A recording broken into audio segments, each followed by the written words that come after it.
Lundi soir, le législatif nyonnais a accepté de revoir l'actuel règlement communal de protection des arbres, un règlement qui date de 1990. L'objectif était triple: mieux définir les critères de protection des arbres, clarifier les autorisations d'abattage et préciser la méthode utilisée pour les compensations. La ville, c'est un corps vivant.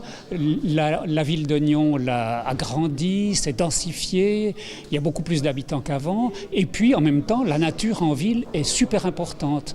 Donc, il fallait redéfinir un certain nombre de paramètres dans le domaine de la protection des arbres. Au final, ce texte contient plusieurs nouveautés, adaptées au développement urbanistique communal et à sa densification, ainsi qu'à la prise de conscience citoyenne en matière d'environnement et de biodiversité. Ce règlement vise vraiment à protéger tout le corps vivant de la ville de Nyon, et si on doit abattre certains arbres, de bien définir à quelles conditions on peut le faire et comment on doit compenser si on le fait. Le sujet particulièrement émotionnel de l'abattage des arbres mérite bien sa propre communication.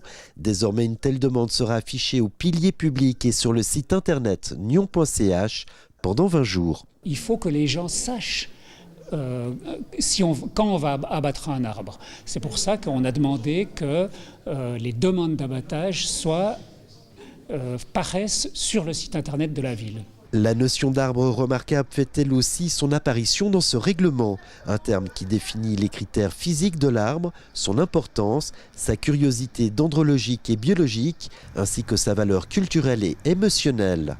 Et tous les 5 ans, cet inventaire sera remis à jour. Alors un arbre remarquable, c'est un arbre qui, soit par son espèce, soit par son genre, soit par sa dimension, soit par le fait qu'il est lié à un événement historique du passé, mérite d'être protégé et conservé. La commission consultative des arbres est officialisée, son rôle est consultatif et si elle peut émettre des préavis, elle n'aura toutefois aucun pouvoir décisionnel. Jusqu'à présent, on ne disait pas qu'il y avait une commission consultative. Alors je pense que c'est important, si les citoyens ouvrent le règlement sur la protection des arbres, qu'ils sachent qu'il y a une commission de conseillers communaux, mais pas seulement, aussi d'experts, de gens qui connaissent bien le domaine, qui donnent leur avis avant qu'il y ait un abattage ou avant qu'on construise un nouveau quartier, qu'on mette au point un nouveau plan de quartier.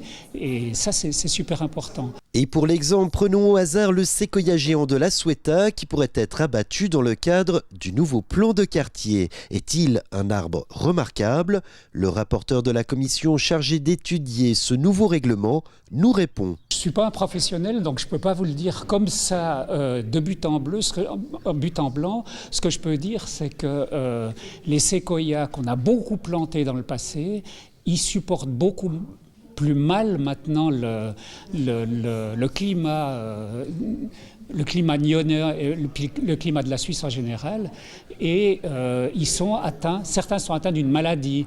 Donc c'est un gros point d'interrogation, les séquoias.